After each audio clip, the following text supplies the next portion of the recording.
There's probably no better feeling in Dynasty than putting your stamp on a late round rookie and having that player hit in the NFL and on your Dynasty roster, leading everybody in your league to wonder how you even knew who that guy was. Well, today I have 4 players to specifically highlight and run through, and then a list of some more guys at the end that I'm keeping a close eye on during the NFL draft. So let's get started with Kyle Williams, wide receiver out of Washington State. Now, Williams is a super fun prospect because he's decently sized at 5'11", 190 pounds. He's very fast and athletic with a 4.4 flat 40-yard dash, and he produced at multiple schools over his 5-year collegiate career, including a massive 2024 season where he was essentially WSU's entire offense. His career began at UNLV during the COVID 2020 season, so he only played in 6 games, but was UNLV's leading receiver instantly, accounting for a 35% dominator rating as a freshman with over 400 receiving yards in those 6 games,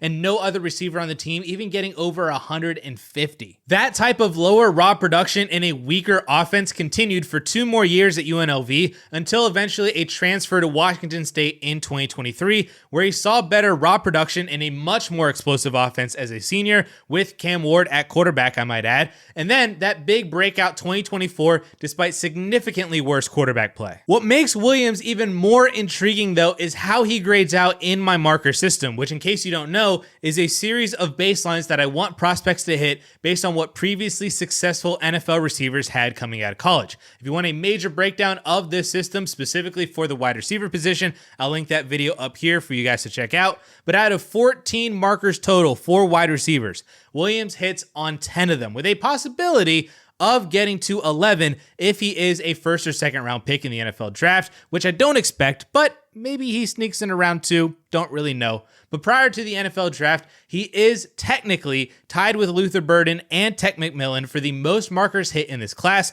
though they each could have passed him if they tested for vertical and broad jump, and I got a burst score for either one of them. And you could also throw in Jarquez Hunter had he actually tested at all at the NFL Combine or his pro day. But regardless of the little technicalities, Williams grades out as a top 4 wide receiver in this class prior to the NFL draft, ahead of everybody else that is not those 3, and that feels extremely significant. In fact, if we assume Williams is not a top 60 overall pick, but lands in that round 3 to round 5 range, here are the last 3 classes' top-ranked prospect in markers that were drafted in that range.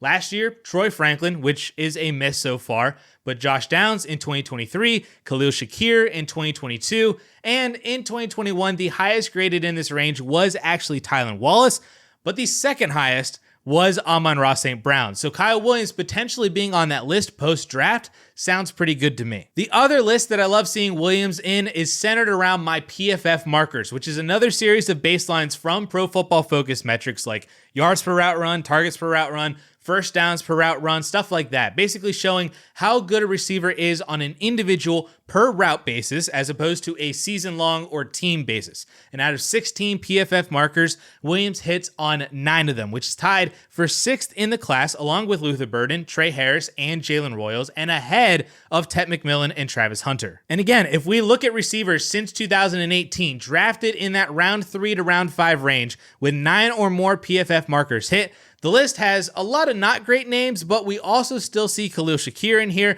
as well as Puka Nacua, Deontay Johnson, and Michael Gallup. So there are roses in this rose bush, which I do love to see, even if they are mixed in between a few more thorns than you would probably like. The point of all of this is that Kyle Williams is a very good prospect who is getting nowhere near the attention and love that he should.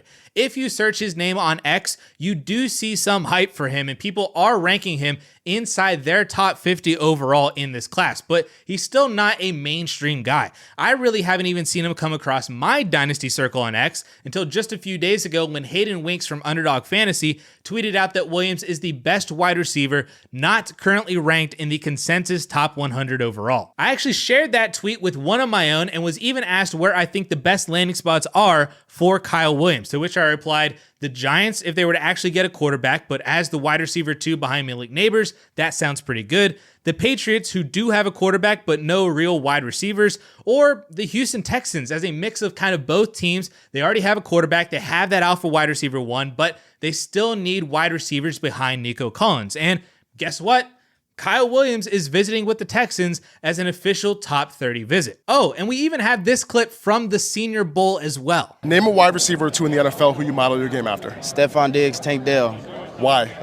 Dudes are not the biggest, but they definitely get open against all different types of corners, tall, long, short, and fast. So it's just like they're really creative in space, and that's what I like to model my game after. Now, the other wide receiver that I still am very interested in is Tez Johnson out of Oregon. And yes, I know he's the smallest wide receiver to ever measure at the NFL Combine, and he didn't even run a fast 40, despite weighing literally 50 pounds lighter than Luther Burden. But I still think that Tez Johnson could be good in the NFL, and you know he's going to be cheap in your rookie drafts because literally everybody has written him off because of the Combine. What I lean on the hardest for Tez Johnson is how he grades out in my PFF markers. Again, showcasing that he is extremely talented on a per route basis. He doesn't grade out well in my markers, only 3 out of 14 hit, which is extremely low, but Tez actually hits on 12 of my 16 PFF markers, which is second in the class. In fact, the massive discrepancy between my markers and the PFF markers means that Tez Johnson might actually find himself on what I call the McConkey list. The McConkey list is a list of prospects who graded out much better in PFF metrics than my metrics and highlights these players who maybe didn't have the best seasonal or raw production in college for whatever reason, but on a per route basis, they are phenomenal. The rules for this list are that you hit on double-digit PFF markers, you have more than double the PFF markers as my markers hit, and you were drafted in the top 200 overall. This list goes back to 2018 and is as follows. Ladd McConkey, of course, as it is actually named after him, Javon Baker, Trey Tucker, Puka Nacua, Jalen Waddle, T. Higgins, Hollywood Brown, Deontay Johnson, and Deion Kane. There are busts on here like Kane and Trey Tucker, and most likely with Javon Baker after how his rookie season went, but you can't deny the other 6 being massive hits for fantasy football, especially calling out Puka in 2023 and even calling out Deontay in 2019. I should also mention that Emeka Egbuka will probably also join this list too, which we'll see if he hits as hard as the other guys, but that at least continues to bode well for the list overall as a whole. But assuming that Tez Johnson is still drafted in the top 200, which maybe still is an if, he is on this list. And sure, maybe he's more in the Trey Tucker or the Deion Kane category than he is Puka Nacua or Deontay Johnson. But I won't ignore this list completely, especially when, like I said, you can get Tez Johnson so late in your rookie drafts, like the 4th or even the 5th round if you go that far. I wouldn't even be surprised if he goes undrafted in your league and then you scoop him up for free on waivers. His tape is so much better than his performance in underwear. Trust me, I would know because he crushed Penn State in the Big Ten Championship just a few months ago. Some guys just don't have good NFL combines, and we're able to get discounts on those guys in rookie drafts because of it. I mean, just ask Tez's former teammate, Bucky Irving, what it's like to be discounted by a bad NFL combine even when the film doesn't match it. I'm not saying that Tez is this year's version of Bucky Irving at wide receiver, but I am saying just don't dismiss him because of the combine, especially at such a cheap price as an upside flyer super late in your rookie drafts. Now, moving to the tight end position, there is one name in particular that I love late in rookie drafts that I have seen pretty much zero hype around, and that's Oronde Gadsden out of Syracuse. Now, originally a wide receiver, Gadsden broke out as a sophomore with 975 yards and 6 touchdowns as Syracuse leading receiver. Unfortunately, a Liz Frank injury basically killed his 2023 junior season, but in 2024, after officially switching to the tight end position, Gadsden put up 934 yards and 7 touchdowns in a much more high-powered offense with Kyle McCord at quarterback. And from this dual utilization in college of being a wide receiver / tight end, Gadsden's production profile is extraordinary for a tight end prospect. In fact, in my marker system for tight ends, he hits on 11 out of 14 markers, which is currently first in the class, but would presumably be behind Colson Loveland and Tyler Warren had either of them actually tested. So like Kyle Williams, technicalities aside, he's grading out as basically the tight end 3 in this class behind just the big 2 this year. And I should point out that being a tight end with double-digit markers hit has a pretty good track record historically. Since 2016, you get names like Darren Waller, Evan Ingram, Mark Andrews, TJ Hawkinson, Kyle Pitts, Trey McBride, Michael Mayer, and Ben Senator on this list. Even before then, you find Kelsey, Gronk, Vernon Davis, and Dallas Clark. Brock Bowers would be on this list too had he actually tested at any point last year during the Combine or his pro day. The other fun list to be on as a tight end is hitting on 7 or more of the 10 PFF markers that I have for the position. A list that, again, since 2017 includes Evan Ingram, David Njoku, George Kittle, Mark Andrews, Kyle Pitts, Trey McBride, Sam Laporta, Dalton Kincaid, and Brock Bowers. Of course, there are misses found on both of these lists, and they are mainly players who were drafted later in the NFL draft, as Gadsden is expected to be as a presumed day 3 pick, but I still don't think that we should ignore all of the production and the athleticism that Gadsden possesses, especially if for some of you, this might be the first time that you ever even heard this guy's name. Really, the main hurdle that Gadsden is going to need to get over is his effectiveness in all of the other areas of the tight end position other than receiving. He graded out kind of well on average as a pass blocker, was a decent run blocker too, but I think those really just come from his size, and they aren't really clear areas of strength, especially if he is lined up in line as kind of like that extra offensive lineman going against power edge rushers. So he's going to have to go to a team that utilizes a lot of 12 personnel where the main tight end 1 is a good blocker, then he can be more of a receiver, or he's going to have to go to like a spread offense where he can be a slot guy or that F tight end, and he's not really asked to block really at all. And from those kind of NFL situations comes both of my comparisons for Gadsden, either Isaiah Likely as that team tight end 2 who is used as a receiver, or Darren Waller, who is that kind of premier weapon in an offense and is just their big slot guy and a chain mover. Maybe Mike Gesicki might be more of like a median comparison for Gadsden at a less than elite level than going straight for Darren Waller, but you guys get the idea. The Jets, the Colts, the Browns, even as a potential 12 personnel team that could just use a slot guy as well. If he lands somewhere like that early on day 3, I'm going to be very interested in the 4th round of rookie drafts. And finally, we get to the running back position with my favorite sleeper in the entire running back class. Auburn running back Jarquez Hunter. Now on paper, Hunter looks like a very average and even kind of semi-boring prospect. He's a 4-year player, all at Auburn, who joined the team as the backup RB2 behind Tank Bigsby for his first 2 years before becoming the starter as a junior in 2023. He rushed for 900 yards and 7 touchdowns on just 159 carries, plus added another 18 receptions through the air. Then his 2024 senior year was really his big breakout season, 1,200 yards, 8 touchdowns, still under 200 carries, plus another 155 yards and a touchdown on 21 receptions. And that is really it. That is Hunter's entire collegiate story wrapped up in about 30 seconds. But what makes Hunter so interesting is what he was able to do on a per attempt basis on that lower volume as a starter. Again, he only had 350 carries as a starter over 2 seasons, even fewer than that as a backup for 2 years, but he still was highly effective on that lower volume. He is 3rd in the class in my PFF markers for the position, hitting on 9 of the 12 markers that I have.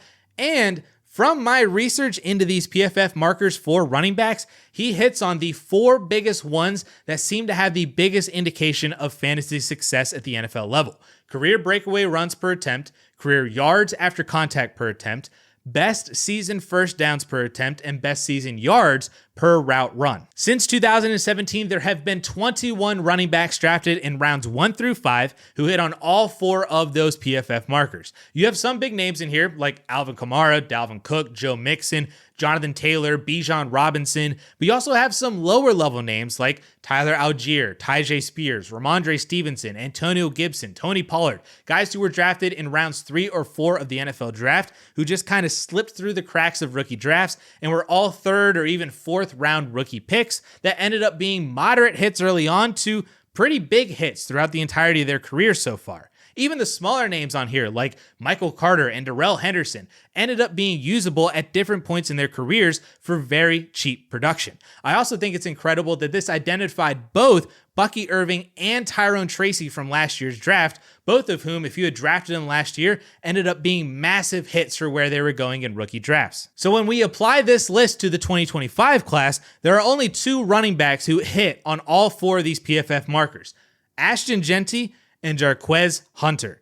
That feels pretty significant to me. That feels like we should be paying way more attention to Hunter than we are right now. I would love to see Hunter getting drafted somewhere early on day 3, where he can either be that go-to handcuff running back in a good offense, possibly with a chance to grow into a starter role if the guy ahead of them is a bit older, a la Chase Brown or even Jerome Ford, or he could land somewhere where he could climb the depth chart and just win the job outright as a rookie, a la Tyrone Tracy. New Orleans, Baltimore, Houston, Denver, Chicago, Dallas, Kansas City, Pittsburgh, Vegas. There are a ton of spots that he could go with varying degrees of immediate relevance, but I'll be in on him pretty much wherever he lands. But while we're on the subject of later round running backs that you should take a shot on, the other list of running backs that I try to draft from are the ones who land on early day 3 in the NFL draft, but have hit on 7 or more of my markers for the position. It is not a 100% hit rate, but it's been a fantastic way to find some really good gems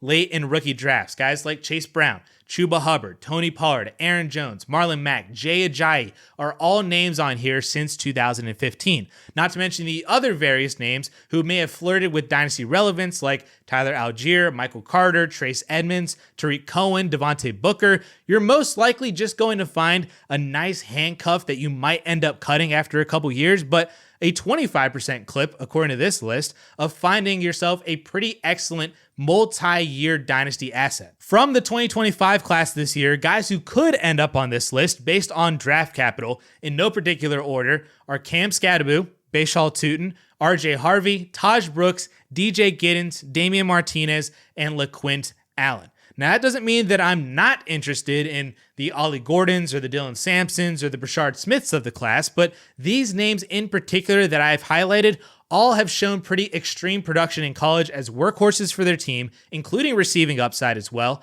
and they have solid to really good athleticism. If any of these guys land in a handcuff or better role on day 3, very similar to Jarquez Hunter, I will 100% be paying attention, and I'm going to be targeting these guys late in my rookie drafts.